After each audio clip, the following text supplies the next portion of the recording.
Bueno, pequeño repaso rápido, mis hermanos, de lo que vimos hasta ahora. ¿Se acuerdan que tuvimos una plática un día de la importancia de estudiar Cristología? Te lo voy a resumir en dos palabras. Muchos de ustedes deben conocer el pasaje de la Biblia donde habla de los dos discípulos camino a Emaús y que el Señor se les presenta y no lo reconoce. Si no estudiamos al Señor nos puede pasar lo mismo. ¿Cuántos creen que el Señor puede caminar con nosotros como caminó con sus discípulos? ¿Cuántos creen que el Señor se nos puede presentar un día? Y está en nosotros reconocerlo. Y para reconocerlos, a Él hay dos pasos necesarios. Uno, saber cómo es Él. Y dos, creer que Él se puede presentar. Muchos hablan de que dicen, sí, el Señor puede hacer esto, lo otro, pero en el fondo de su corazón no lo creen. Están repitiendo lo que otros les han dicho. No han pasado el paso de Job, de decir, de oídas que había oído, mas ahora mis ojos. Esa es la importancia de los estudios que estamos tomando. Es la importancia de estudiar cristología, porque es para conocerle a Él. ¿Bien? Así podemos reconocerle y también podemos reconocer su obra en nuestra vida. Ahora vamos a repasar un poquito el punto donde estamos en el estudio para retomar. Habíamos empezado a estudiar la naturaleza humana de Cristo. Parece que Cristo cuando caminó en esta tierra fue todo Dios y todo hombre. Tenía una completa naturaleza humana. Entonces, ¿cuál es la importancia de la naturaleza humana? De este punto que dice que la doctrina de su verdadera humanidad tiene la misma importancia que la doctrina de su divinidad. Jesucristo tenía que ser hombre para poder representar la humanidad caída. Si Jesucristo no era hombre verdadero, entonces su muerte en la cruz era un engaño. Tenía que poseer una naturaleza humana verdadera para poder morir por la humanidad. Jesucristo al mismo tiempo no estaba bajo los efectos de la caída del hombre. Su naturaleza humana era sin pecado. Acuérdense que él nació de mujer y del Espíritu Santo. Y la naturaleza caída, pecadora del hombre se pasa a través del hombre, no de la mujer. Entonces el haber nacido de Espíritu Santo y de mujer, tiene una relación de hombre, de naturaleza caída. Eso es lo que lo diferenciaba de nosotros. No tenía en él la naturaleza caída. Por eso la palabra cuando se define a él, se define que él es y fue sin pecado. Nosotros no podemos decir que somos sin pecado, que nacimos sin pecado.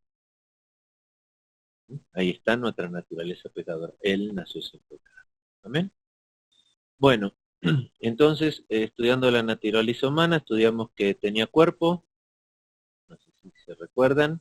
¿Por qué tenía cuerpo? Porque fue nacido de mujer, tenía facultad de crecimiento físico y los hombres le podían ver y tocar.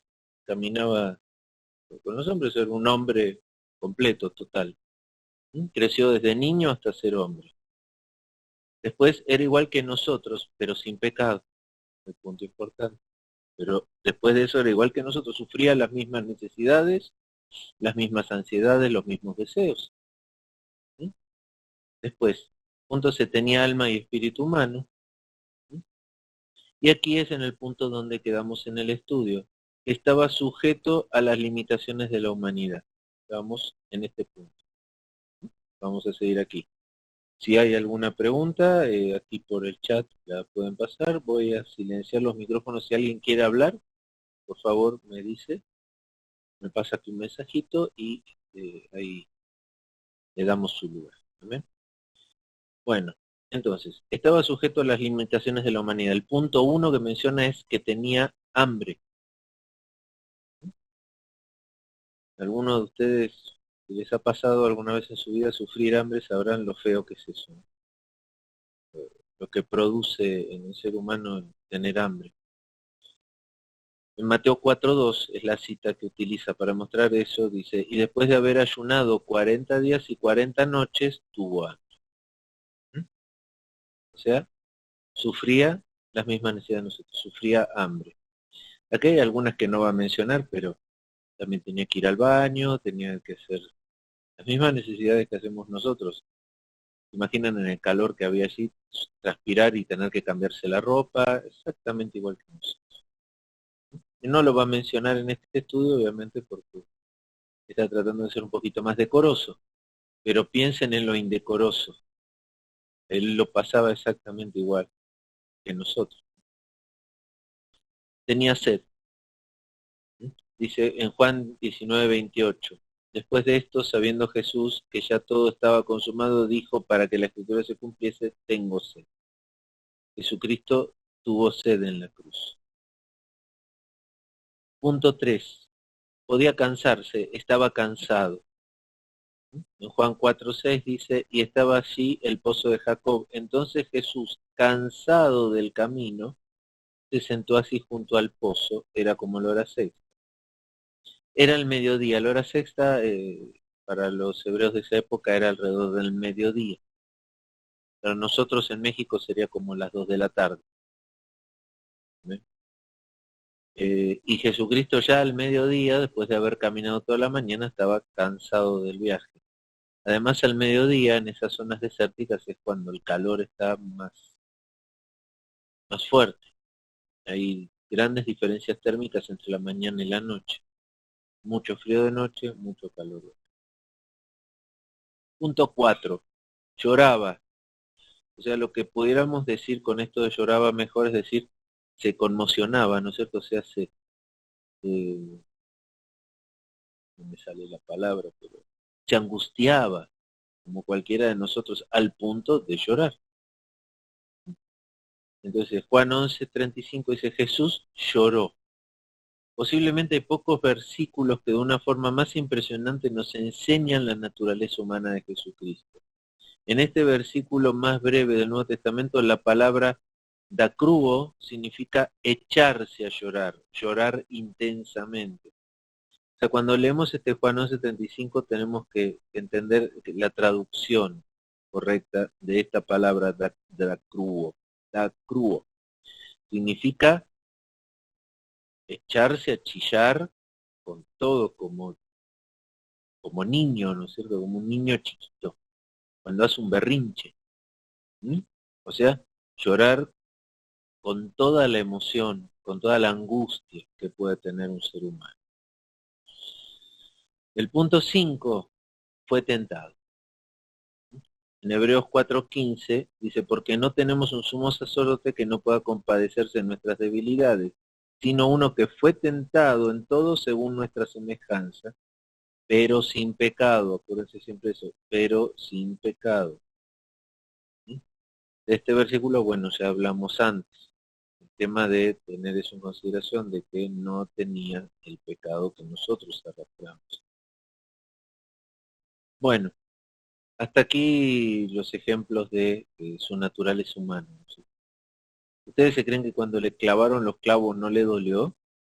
Cuando le dieron los latigazos con punta de metal, no le dolió. 39 latigazos con punta de metal, tiene que haber desgarrado toda su espalda, dejarle prácticamente los huesos eh, al aire. Cuando se pega con esos látigos de puntas metálicas se arrancan pedazos de carne y de piel a cada golpe. Es algo terrible, o sea, es, es una de las acciones más brutales que se le puede hacer a un hombre. Tan brutal era. En esa época no existían los antibióticos, no existían los antisépticos. Mucha gente, luego de sufrir ese tipo de castigo, se moría por las infecciones que provocaban esas heridas. O sea que si Cristo no hubiera sido crucificado, después de haber sido latigado como fue, posiblemente se hubiera muerto días después por las infecciones provocadas por esas heridas.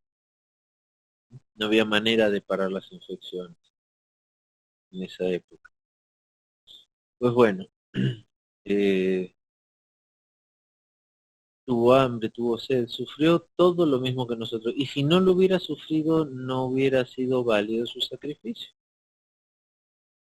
No hubiera podido cumplir con su padre de sufrir lo que tenía que sufrir nosotros, lo que nosotros teníamos que sufrir como pecadores. Muy bien. Bueno, seguimos. El punto E, si no hay ninguna pregunta, no veo ninguna, seguimos con el punto E. El punto E dice que tenía nombres humanos. O sea, en sus nombres, en varios de sus nombres, reflejaba su humanidad. A él mismo le gustaba mucho llamarse el Hijo del Hombre. Esa era una característica, una manera de, por medio de mi nombre, mostrar mi naturaleza humana. Y dice así, muchas veces Jesucristo se llama a sí mismo Hijo del Hombre. Aquí van algunos versículos que fueron escogidos entre muchos que dan fe de este nombre.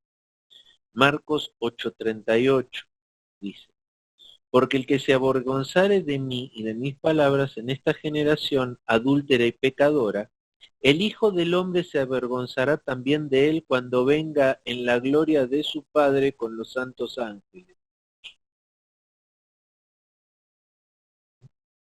Marcos 13:26 dice, entonces verán al Hijo del Hombre que vendrá en las nubes con gran poder y gloria. Aquí es muy importante porque también él está hablando de una naturaleza humana después de su muerte, una vez que recibe su cuerpo glorificado, también es un cuerpo humano, también es un cuerpo de naturaleza humana. El cuerpo que nosotros vamos a recibir cuando el Señor nos reciba en las nubes va a ser un cuerpo como el que tenía Adán, el primer ser humano, el primer hombre. Va a ser un cuerpo similar, o sea que va a ser un cuerpo de naturaleza humana, sin la naturaleza caída que tenemos ahora, pero un cuerpo también humano, como el que tenía Adán. Marcos 14:62, y Jesús le dijo, yo soy, y veréis al Hijo del Hombre sentado a la diestra del poder de Dios y viniendo en las nubes del cielo. Amén. Lucas 17:24 dice, porque como el relámpago que al fulgurar resplandece desde un extremo del cielo al otro, así también será el Hijo del Hombre en su día.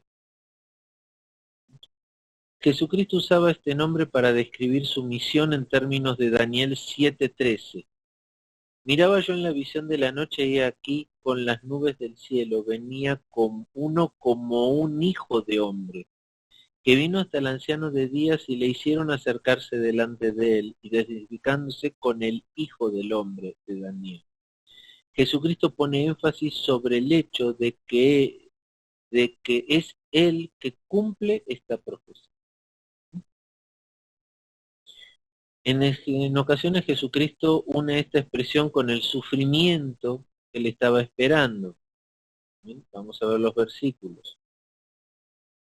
Cuando él habla del sufrimiento que iba a esperar, se manifiesta a sí mismo como hijo de hombre. Lo voy a sufrir como hombre, no como Dios.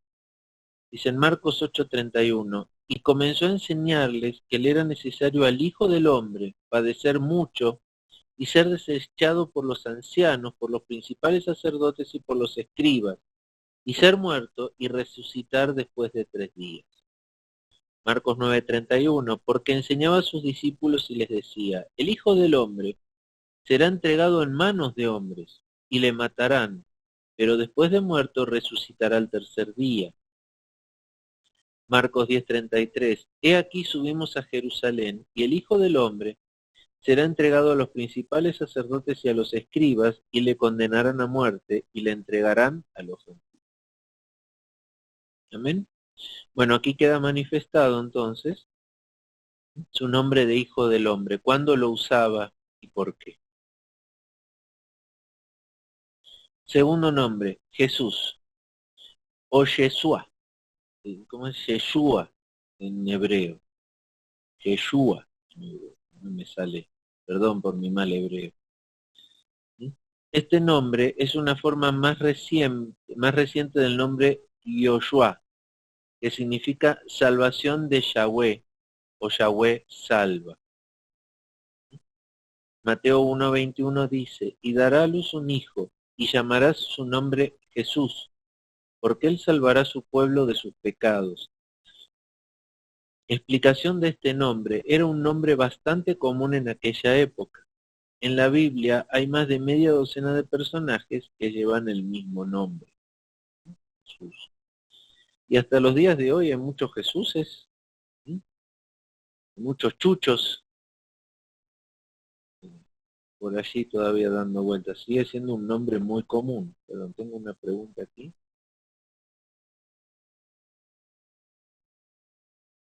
A ver, Nelly, también en otras partes se declara como hijo de Dios. Fíjate cuando se enfrenta a los discípulos le dicen que diga si él es el hijo de Dios, y dicen que sí, si es el rey de los judíos también dice que sí. O sea que hijo de Dios es otro de los nombres que él mismo se atribuye. Pero bueno, el nombre de hijo de Dios está más relacionado a su divinidad que a su naturaleza humana. Y hoy estamos estudiando los nombres que lo relacionan con su naturaleza humana. ¿Sí? Hijo de Dios se refiere más a su naturaleza divina. ¿Amén? No sé si te respondí, Nelly, tu pregunta.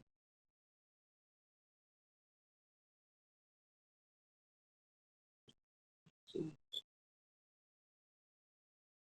Fíjense aquí que cuando dice Jesús habla también de naturaleza humana, ¿no es cierto? El que salvará o guiará a su pueblo. ¿Sí? El que, el que salva. Amén. Bueno, ahora vamos a otro nombre, o sea, hijo de David. Marcos 10:47 dice, y oyendo que era Jesús Nazareno, comenzó a dar voces y a decir, Jesús, hijo de David, ten misericordia de mí. Es un título del Mesías venidero. Jeremías 23 del 5 a 6 dice, he aquí que vienen días, dice Jehová, en que levantaré a David, renuevo justo, y reinará como rey, el cual será dichoso y hará juicio y justicia en la tierra. En sus días será salvo Judá e Israel habitará confiado. Y este será su nombre con el cual le llamarán Jehová justicia nuestra. Pero es un título que pone énfasis en la humanidad verdadera de su persona y en el hecho que según la carne es de la familia de David. O sea, es descendiente de David. Fíjense, ahí hay un tema importante de entender respecto también de las costumbres judías. Al padre de un niño era al que se le daba el derecho de ponerle nombre. Entonces, cuando Dios le dice a José que lo va a llamar Jesús, está permitiendo que él sea el padre o el que eduque a Cristo porque es el que le pone nombre. ¿Ven? Entonces, en este caso, el hecho de que él sea de la familia de David también tiene una gran importancia en las costumbres judías, donde la descendencia era muy, muy importante. Amén, Nelly. Bueno, también era muy importante la descendencia, porque un hijo era igual que el padre. Si alguien dice en esas costumbres judías, si yo soy hijo de, soy también él. ¿Amén? Entonces, el título de llamarlo hijo de David pone énfasis en esta humanidad verdadera, en que es descendiente de David. ¿Por qué es descendiente de David? Porque se le dio el derecho a José de ponerle nombre. Y se le dio el derecho entonces que fuera descendiente de José, que era descendiente de David. ¿Amén? El punto 4, hombre. En 1 Timoteo 2:5 dice, porque hay un solo Dios y un solo mediador entre Dios y los hombres, Jesucristo, hombre. Jesucristo sigue teniendo la naturaleza humana y la tendrá hasta el final de los tiempos. Ahora ya tiene naturaleza humana para siempre. Ya es como nosotros para siempre. Punto F, y este es el más importante, tenía la capacidad de morir. Fíjense que en el cuerpo resucitado, como el que tenía Adán o el que tiene Jesús ahora, que ya ha resucitado, no tiene ese cuerpo la capacidad de morir. Aunque es humano, es un cuerpo eterno, no envejece, no muere. Sin embargo, Jesucristo necesitaba tener un cuerpo humano como nosotros ahora y tener la capacidad de morir. Si no, se imaginan que llevarlo a la cruz también hubiera sido hacer trampa, ¿no? Él tenía que morir por los pecados de la humanidad. Entonces, los relatos de su muerte en la cruz ponen de manifiesto que Jesucristo era hombre verdadero con capacidad de sufrir y de morir. En este contexto es importante resaltar que según su naturaleza humana, Jesucristo tenía la capacidad de morir, pero no según su naturaleza divina. Dios no puede morir, pero humanamente Él podía morir y no solo podía, murió en la cruz. Y luego fue resucitado por el Padre.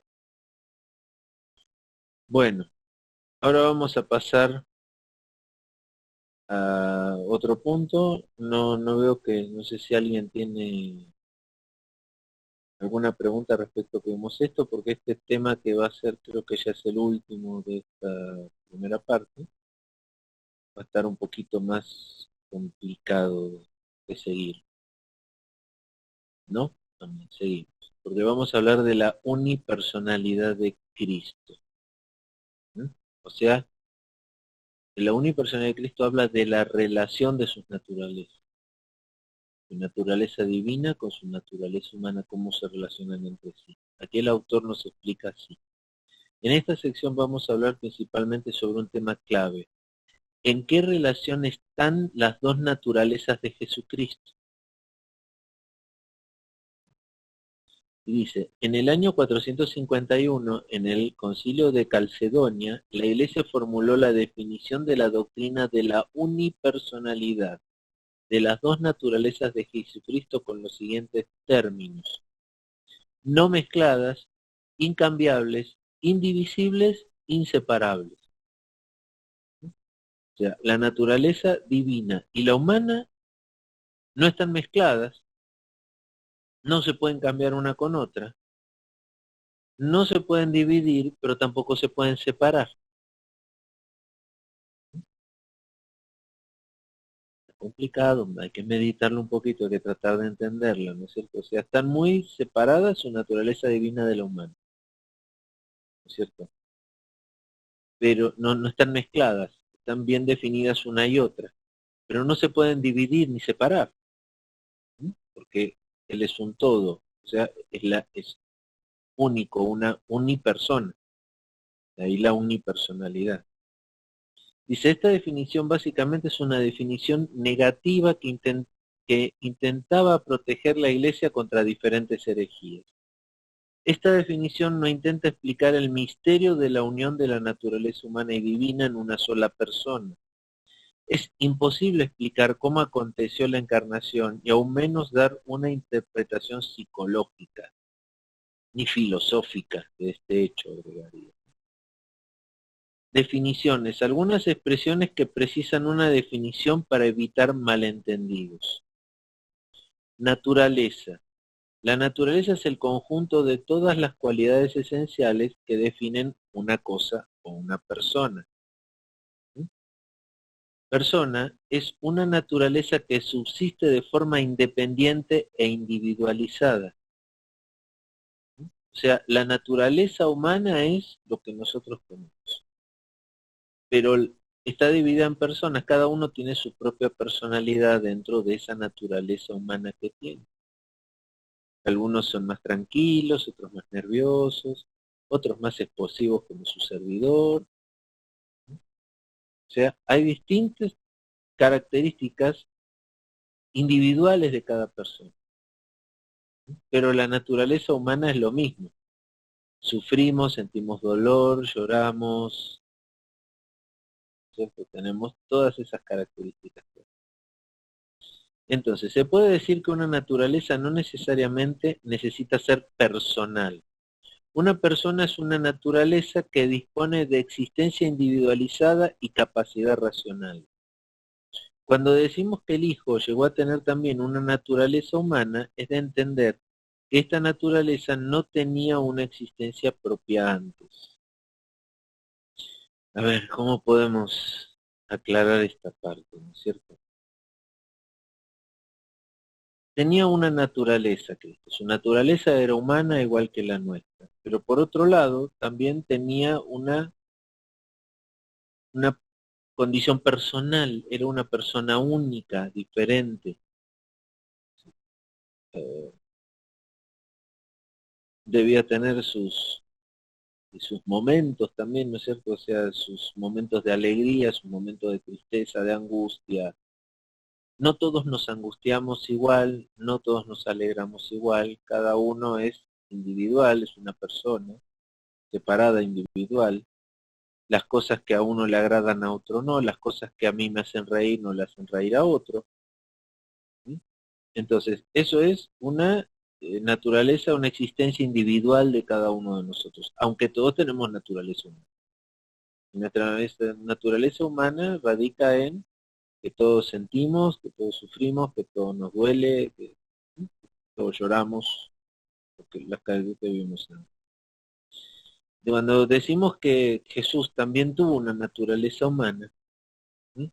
Quiere decir que él asumió al ser humano también su propia persona, también fue una persona. Pero antes de nacer como ser humano, de ser humano, no tenía esa naturaleza humana, o sea, no tenía esa existencia como persona. Solo existía en su divinidad y no existía su humanidad. Su humanidad empezó a existir a partir de que él encarnó hombre. ¿Mm? Entonces ahora va a hablar de algunas afirmaciones sobre la personalidad de Cristo, cómo era él como persona. ¿Mm? Entonces, aquí vamos a ver un cuadro de lo que nos muestra la Biblia, de, de cómo era él, cómo era su personalidad. Dice, Jesucristo es una persona que tiene dos naturalezas, una humana y una divina. Eso lo diferencia de nosotros. La naturaleza humana de Cristo en sí no constituye una persona separada.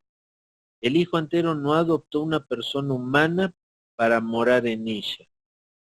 O sea, Él tiene su naturaleza humana y también su naturaleza divina, que no diferencia de nosotros. Dice, la naturaleza humana de Jesucristo, sin embargo, no es impersonal, porque la naturaleza divina misma le otorga personalidad. O sea, su personalidad como persona también está ligada a su naturaleza divina. O sea, al estar en esa naturaleza divina, él podía, y no tener pecado como tenemos nosotros, su deleite estaba en hacer la voluntad de Dios.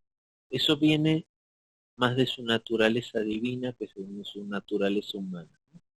O sea, tener ese deseo permanente en su personalidad de no hacer su voluntad, sino la voluntad del Padre que le envió. Eso lo vemos a lo largo de todo el Nuevo Testamento de la Biblia. Nosotros siempre dice que él hacía la voluntad del que lo envió. Y su deleite estaba, y su personalidad estaba basada en hacer la voluntad de quien lo envió. Entonces, ahí hay una interacción entre su naturaleza divina y su naturaleza humana. O sea, su personalidad humana está firme, fuertemente influida por su naturaleza divina. ¿Mm? Entonces dice, la naturaleza humana de Cristo no es incompleta, ninguna cualidad le falta. Él era humano en todas las mismas cualidades que tenemos nosotros. La naturaleza humana de Jesucristo tiene voluntad propia.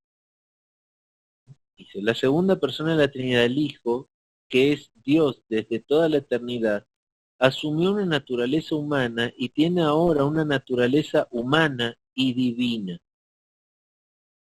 ¿Sí? Amén. Bueno, esto si quieren luego lo pueden leer. Dame un segundito, por favor.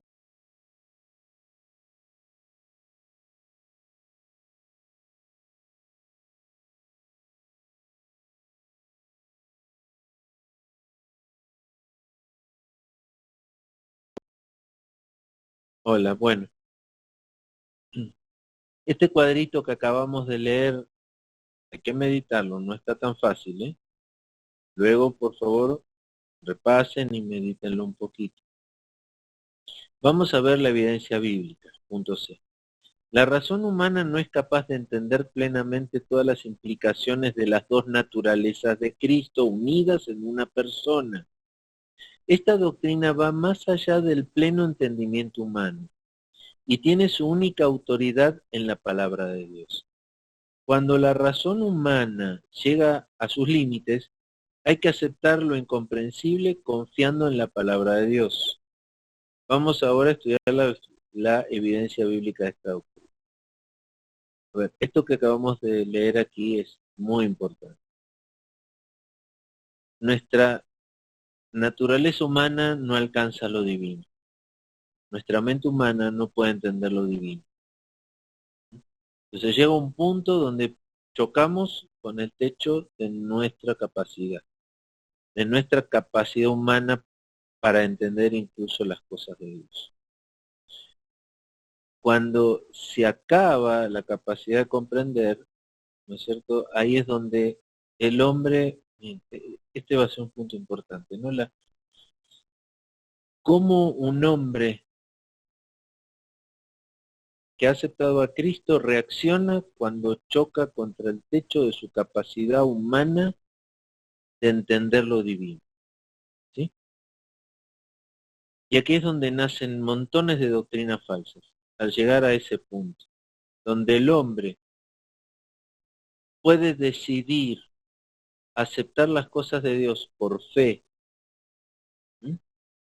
Y mantenerse de una manera doctrinalmente firme, o puede tratar de seguir entendiendo lo que ya no puede entender, y eso lo lleva a una deformación de la voluntad divina o de lo divino de Dios. ¿Sí? Trata de rellenar esos agujeros que quedan donde las cosas que Dios es, que Dios hace, no puedo entender,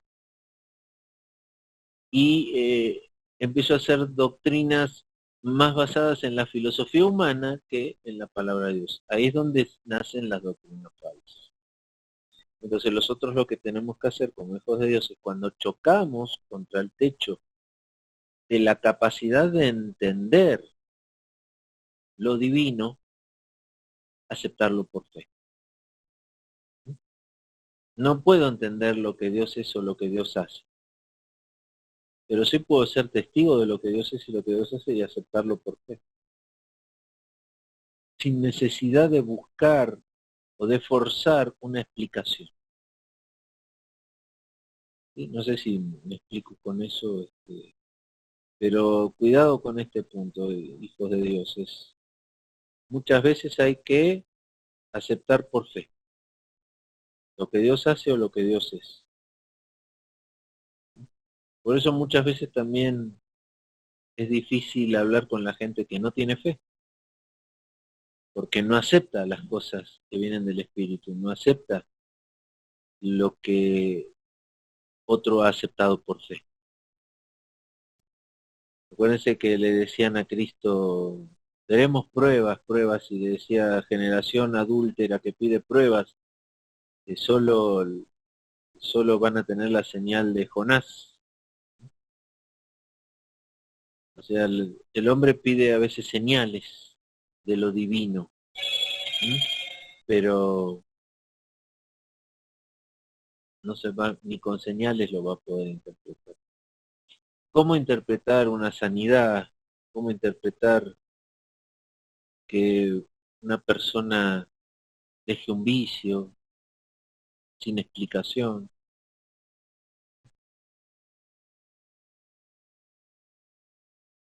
Ahí entra en juego la fe, o tratar de encontrar una explicación torcida y filosófica. Amén.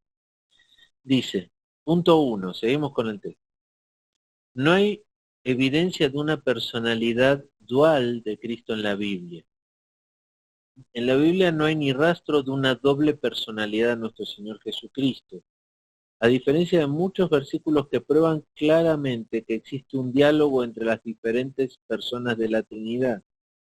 Por ejemplo, en el Salmo 2:7 Dice, yo publicaré el decreto, Jehová me ha dicho, mi hijo eres tú, yo te engendré hoy. Juan 17:1 dice, estas cosas habló Jesús, y levantando los ojos al cielo dijo, Padre, la hora ha llegado, glorifica a tu Hijo, para que también tu Hijo te glorifique a ti. Juan 17:4-5, yo te he glorificado en la tierra, he acabado la obra que me diste que hiciese. Ahora pues, Padre, glorifícame tú al lado tuyo con aquella gloria que tuve contigo antes que el mundo fuese. Jesucristo no habla de sí mismo en plural. Tampoco en Juan 3:11 dice, de cierto te digo, que lo que sabemos hablamos y lo que hemos visto testificamos y no recibís nuestro testimonio, donde se refiere al grupo que está conmigo. Entonces, en la Biblia, para aclarar esto, a ver si podemos lo más rápido posible, no se ve en Cristo una personalidad dual, donde Él diga que Él mismo es el Padre o es el Hijo, o que Él mismo se atribuya los dos, ¿no es cierto? O sea, siempre el diálogo que existe entre Cristo y el Padre es en, eh, no es plural, sino que es totalmente individual. Entonces, Cristo no es dual, no es Dios, ¿cómo decir? No es Dios y también el Padre y también el Hijo. Él siempre se diferencia permanentemente. Entonces, Él no es dual. Y ahora viene el punto 2 que explica un poquito esto, que dice que la Biblia nos muestra las dos naturalezas unidas en una sola persona. O sea, no es el separado, una naturaleza, están unidas. Hay versículos que hablan de las dos naturalezas de Jesucristo, pero siempre perfectamente unidas en una sola persona. Romanos 1:3-4 dice, acerca de su Hijo, nuestro Señor Jesucristo, que era del linaje de David según la carne, que fue declarado Hijo de Dios con poder según el Espíritu de Santidad, por la resurrección de entre los muertos. Entonces, aquí fíjense cómo están las dos naturalezas unidas. Dice, que era del linaje de David según la carne, que fue declarado Hijo de Dios con poder, su divinidad, según el Espíritu de Santidad por la resurrección de los muertos.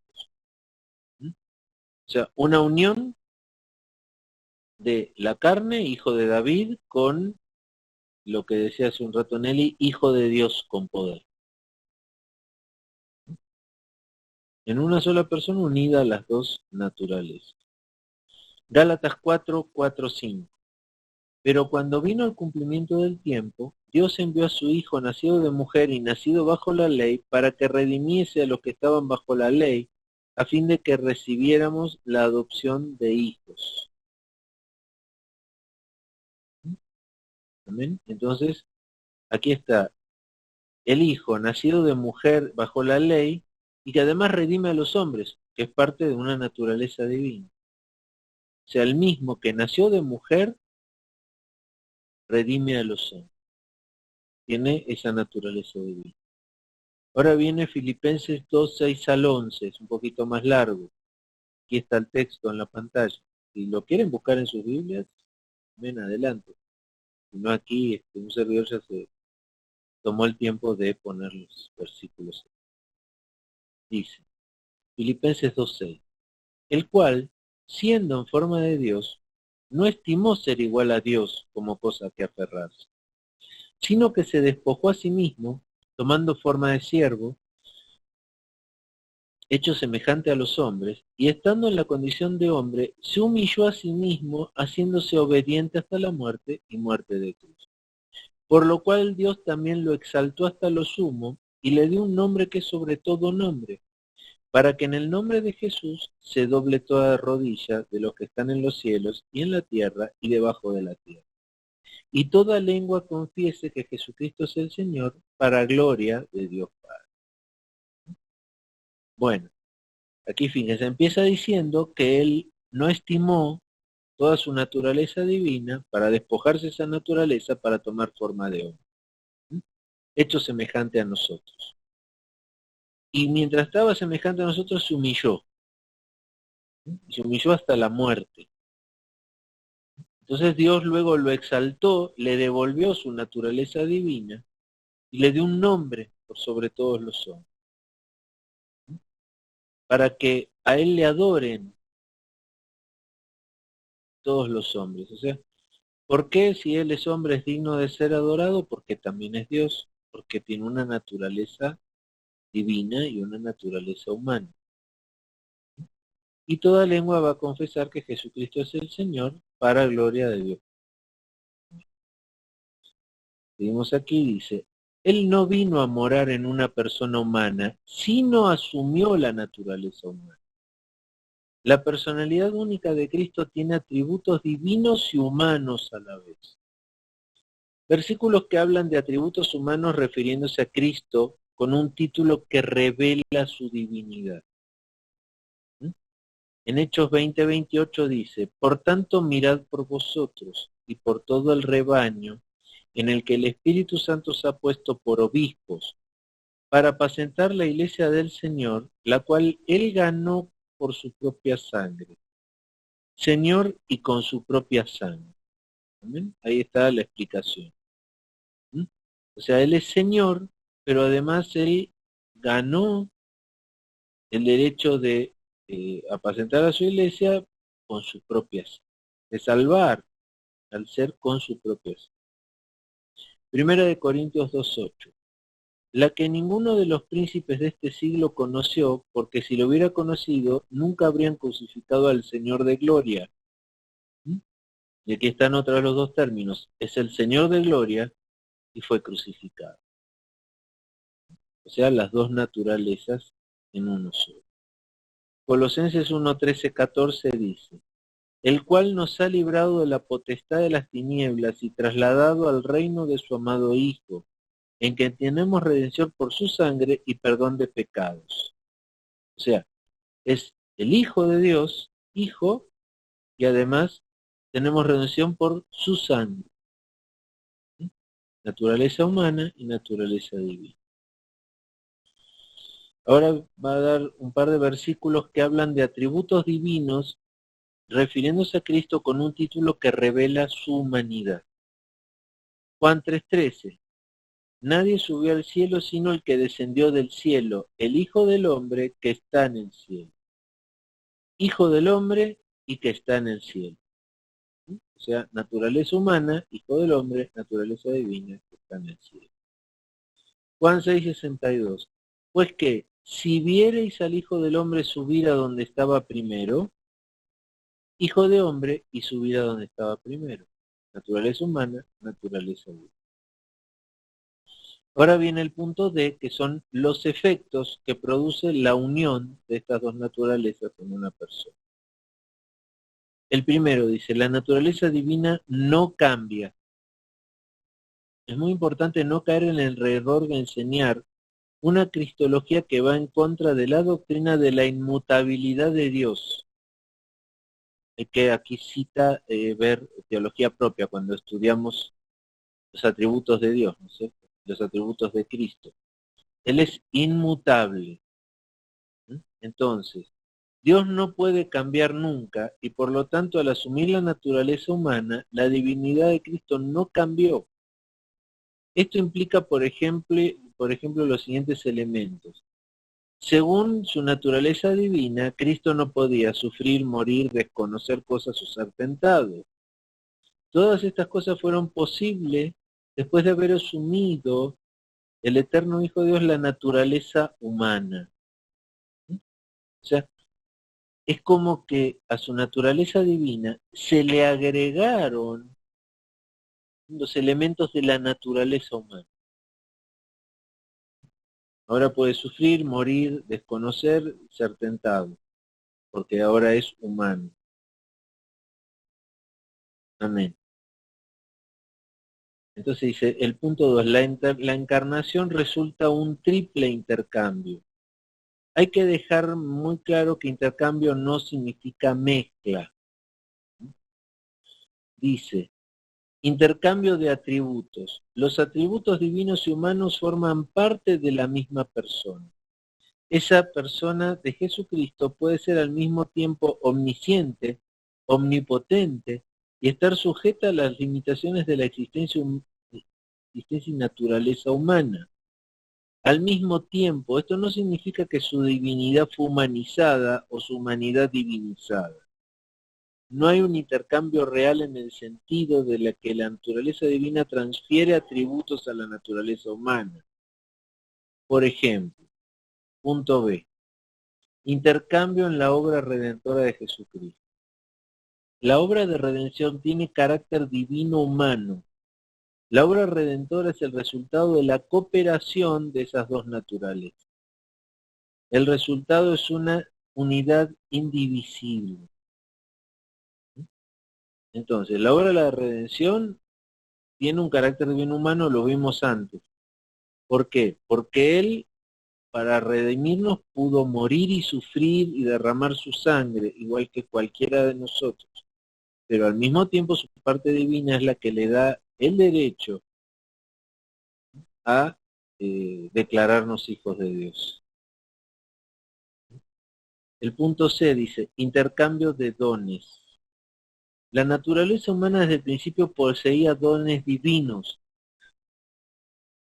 Cristo recibe adoración y su inteligencia, voluntad y poder son exaltados más allá de los de otros seres humanos. En este hecho radica, por ejemplo, la doctrina de la impecabilidad de Cristo. A ver, vamos a ver los intercambios de dones. Él de su naturaleza divina recibe dones en su naturaleza humana, que son separados, ¿no es cierto? O sea, tener una inteligencia superior, tener la capacidad de poder leer, de poder ver los pensamientos de los corazones de la gente. ¿Mm? Eso es parte, digamos, el intercambio de dones. Él trae dones de su divinidad. Pero por otro lado, también tiene en su humanidad también dones. O sea, hay algo que se puede ver muy bien en Cristo. Era muy sensible. Él era muy sensible al sufrimiento humano, muy sensible a, a los sentimientos humanos. Él lloró, él se sintió frustrado muchas veces, o sea, exactamente igual que cualquiera de nosotros. Entonces, fíjense, el tema es que esto que estamos hablando también tiene que ver con nosotros hoy en día, porque nosotros también al recibir el Espíritu Santo tenemos una naturaleza divina que no teníamos antes de conocer a Cristo y seguimos teniendo nuestra naturaleza humana. El Espíritu Santo en nuestra vida trae dones que Dios reparte de acuerdo a su voluntad y a la capacidad de cada uno de nosotros. Entonces hay divinidad en nuestra naturaleza porque llevamos el Espíritu Santo. Pero al mismo tiempo seguimos teniendo nuestra humanidad. Entonces podemos tener dones de interpretación de lengua, de profecía, muchos dones Dios nos puede dar y eso no cambia nuestra naturaleza humana. No se mezclan esos dones con nuestra naturaleza humana. En el caso de Cristo pasa lo mismo, de su naturaleza divina le venían dones. Su inteligencia, su voluntad, su capacidad de leer el corazón de los hombres. ¿Mm? Eso tendríamos que entenderlo bien porque es lo mismo que hoy a nosotros con la presencia del Espíritu Santo en nuestra vida.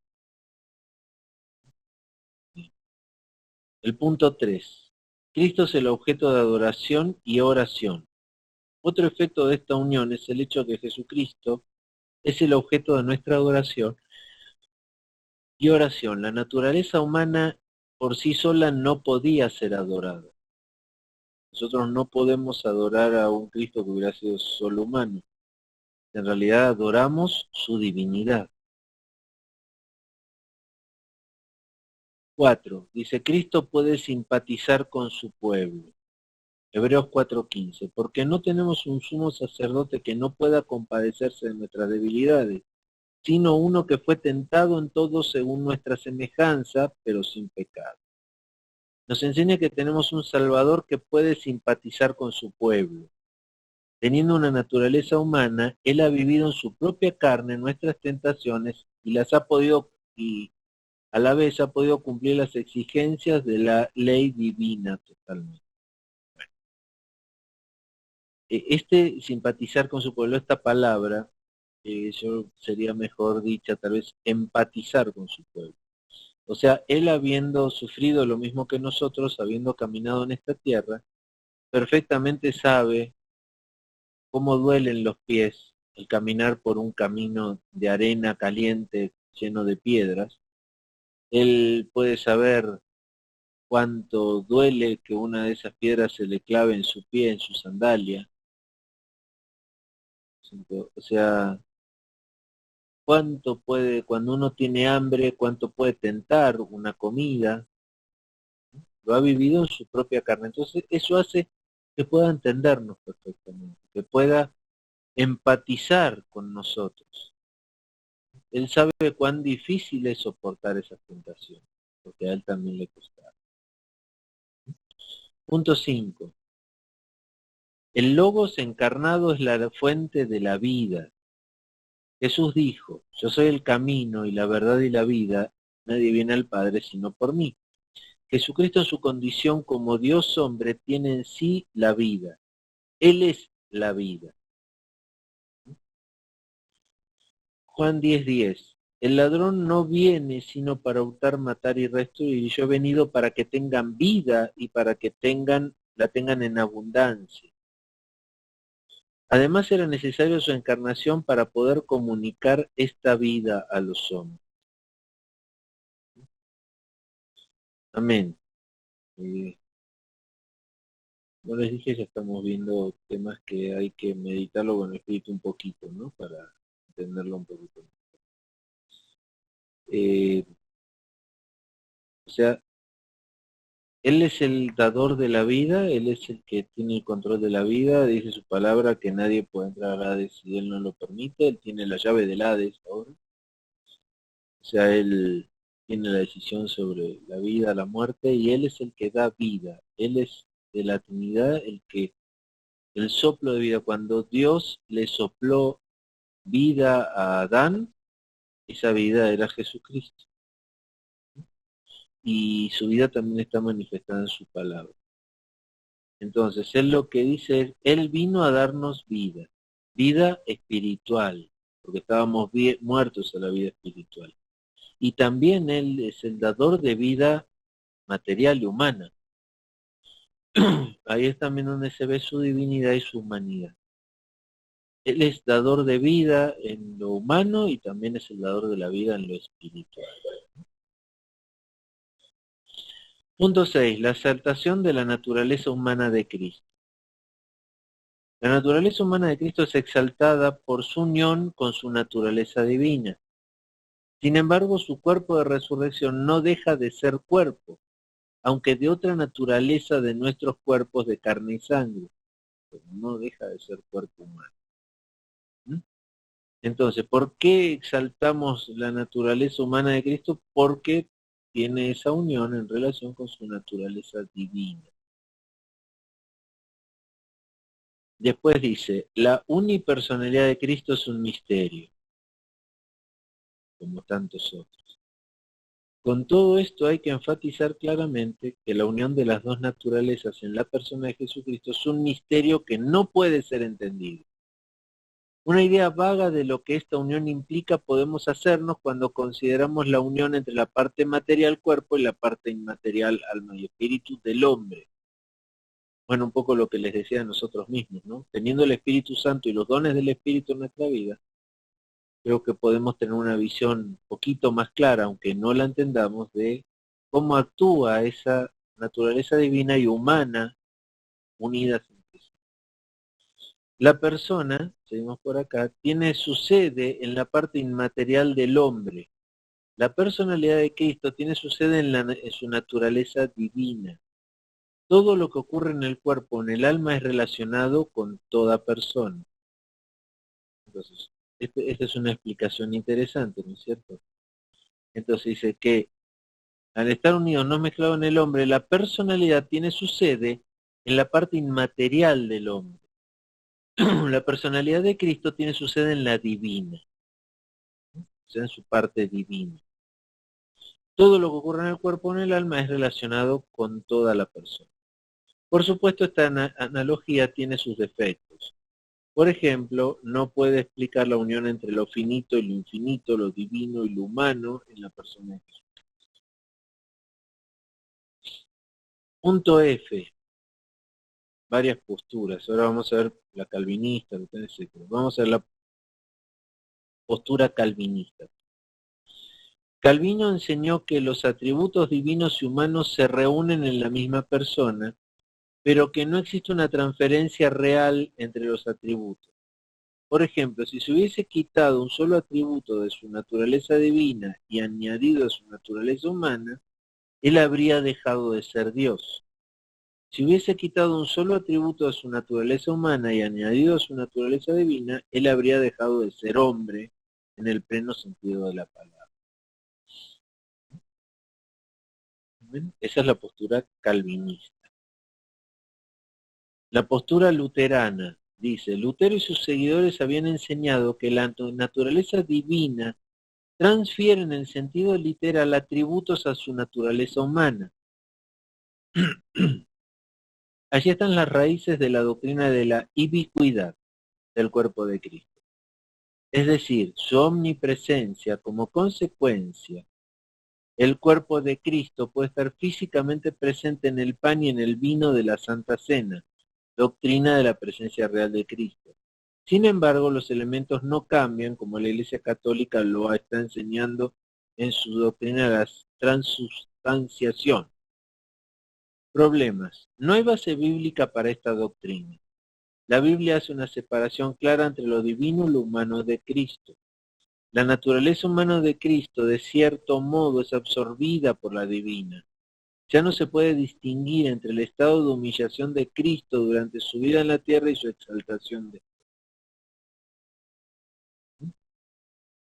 Y bueno, y con esto terminamos la primera parte del estudio de teología. Aquí se acaba el texto, ¿sí? No sé si hasta aquí tienen alguna pregunta, porque yo voy a pasar a buscar el texto de la segunda parte mientras tanto, que se los pasé a ustedes, pero yo no lo aparté. Cristología primera, Cristología segunda.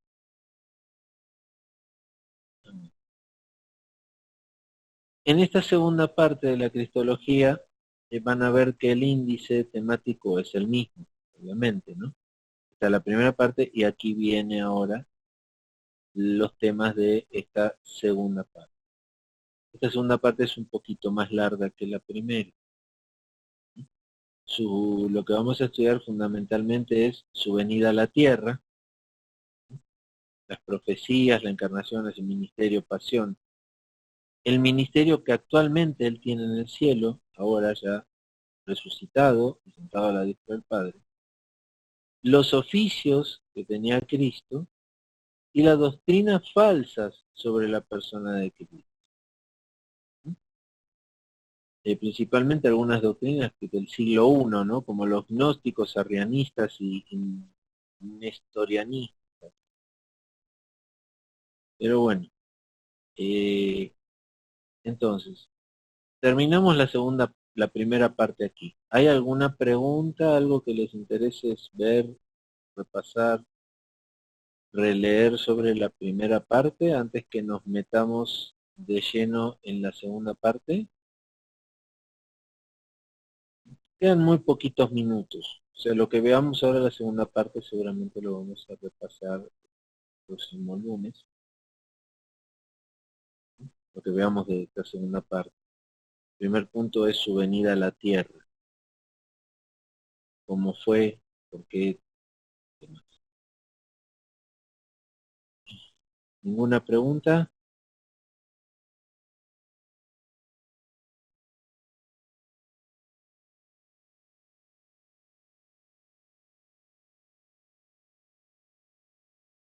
¿no? Amén. Bueno, la segunda parte empieza con su venida a la tierra.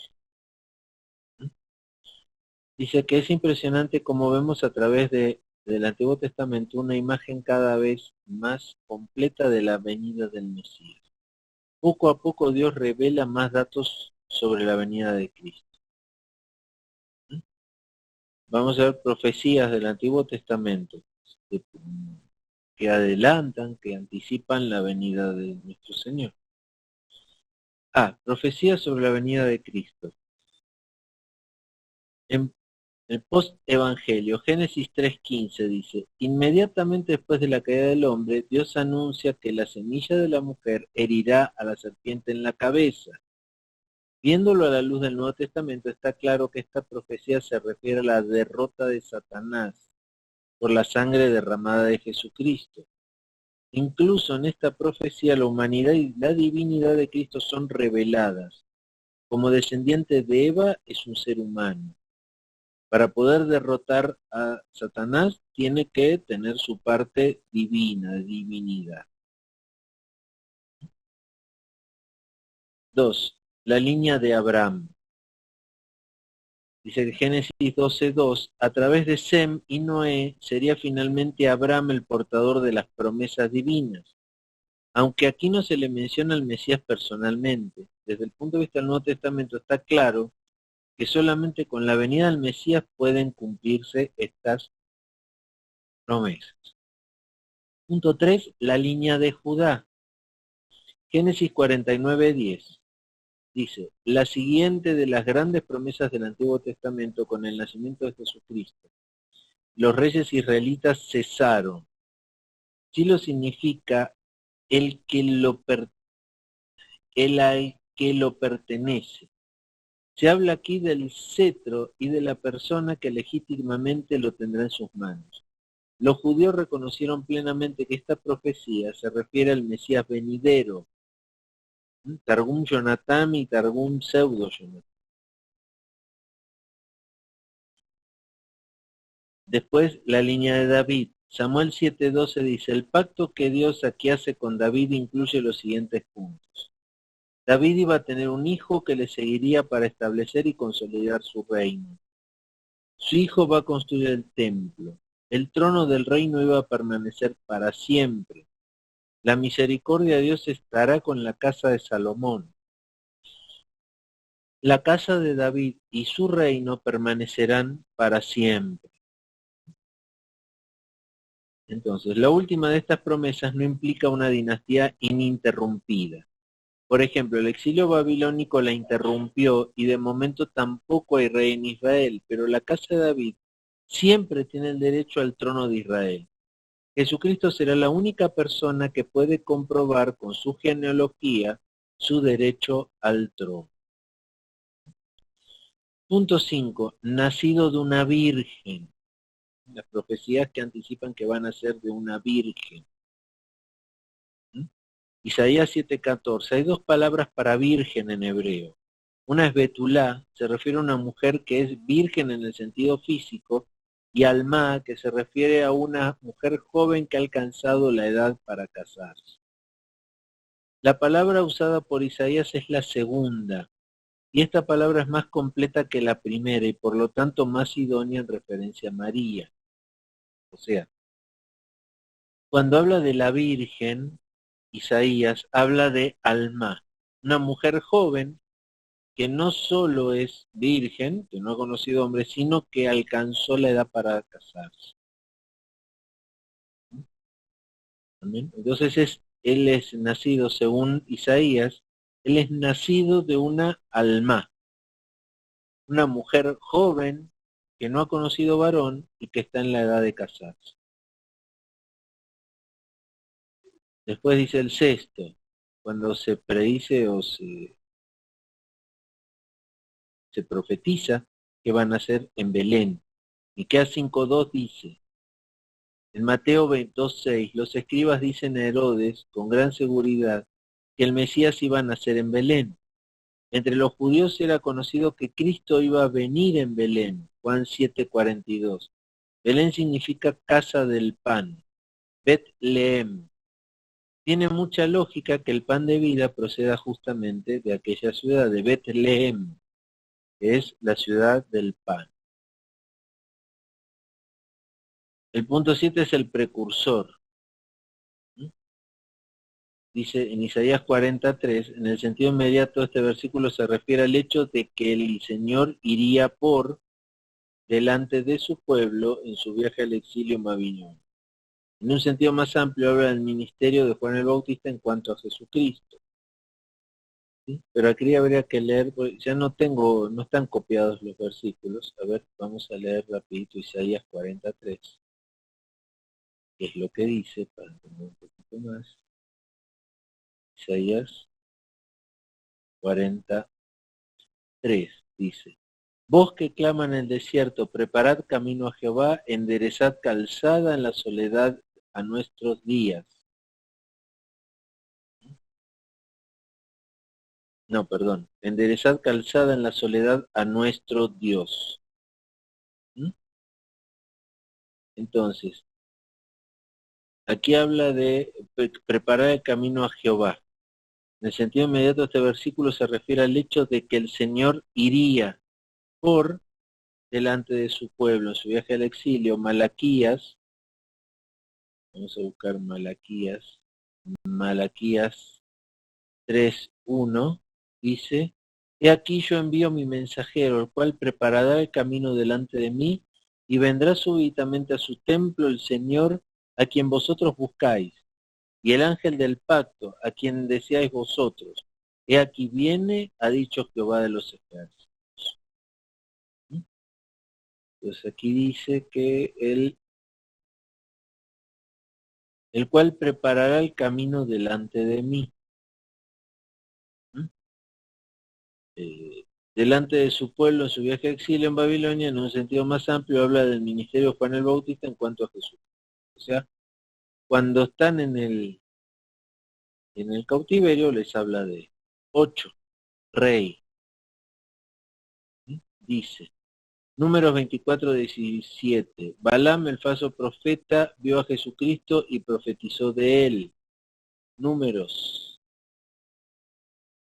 24:17 dice: Lo veré, mas no ahora, lo miraré, mas no de cerca. Saldrá estrella de Jacob, y se levantará cetro de Israel, y herirá las sienes de Moab, y destruirá todos los hijos de Set. 24:17, y dice: Balaam, el falso profeta, vio a Jesucristo y profetizó de él. Está hablando de Balaam. Correcto. Salmo 2:6. Salmo 2:6 dice: Pero yo he puesto mi rey sobre Sión, mi santo monte. Un salmo mesiánico que habla del hecho que el Mesías venidero será rey. 9. Profeta. Deuteronomio 18:15-18 dice: Deuteronomio 18:15-18: Profeta de en medio de ti, de tus hermanos, como yo, te levantará Jehová tu Dios, a él oiréis. Conforme a todo lo que pediste a Jehová tu Dios en Horeb el día de la asamblea, diciendo: No vuelva yo a oír la voz de Jehová mi Dios, ni vea yo más este gran fuego, para que no muera. Y Jehová me dijo: Han hablado bien en lo que has dicho. Profeta les levantaré de en medio de sus hermanos, como tú, y pondré mis palabras en su boca, y les hablará todo lo que yo le mandare. Entonces la explicación dice: aquel Mesías venidero es comparado con Moisés, solamente algunos puntos que tenían en común. Los dos fueron salvados de una muerte violenta en su niñez. Los dos liberaron a su pueblo. Los dos actuaron como mediador entre Dios y su pueblo. Los dos intercedieron por su pueblo. Los dos salieron de Egipto. Ya prácticamente es la hora y esto es un poquito largo. Yo creo que vamos a avanzar hasta aquí. Estábamos, yo diría lo vamos a dejar en el punto 10. Tomemos nota para saber hasta dónde llegamos y vamos a llegar hasta aquí, ya se hizo la hora. Los lunes, vamos a página 5.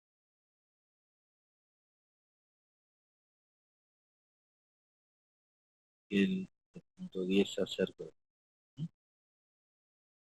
Vamos a seguir por aquí el próximo lunes. Bueno, hasta aquí hoy. Hay mucho que repasar, hermanos, en esta parte que estamos viendo de este cuadro. No están las citas, así que pueden repasarlos ya buscando las citas como empezamos a hacer para entenderlo un poquito más. ¿Sí? Y así es como empezamos la segunda parte de este estudio. ¿Alguna pregunta o duda que quieren hacer? Que ya sea vivo, en récord, voy a permitir ya la voz. Si alguien quiere abrir el micrófono y decir algo, con toda libertad.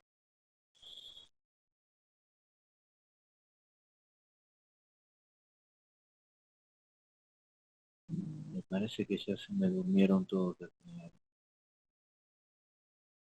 ¿Queda alguien despierto? No, Ale. Ay, Julie, ¿dónde andabas?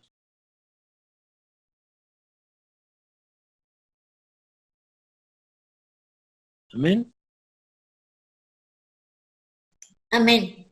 Bueno, lo dejamos hasta aquí entonces. Aquí pusieron un mensajito.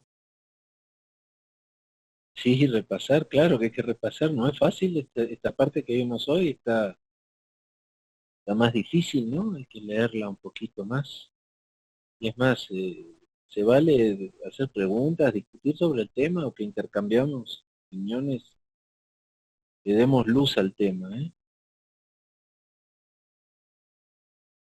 Además, no se olviden, tenemos nuestro grupo de chat. Ustedes mañana van a repasar esto seguramente. Tienen una duda, utilicen el chat, mándenos las dudas, hagan preguntas, abran debates.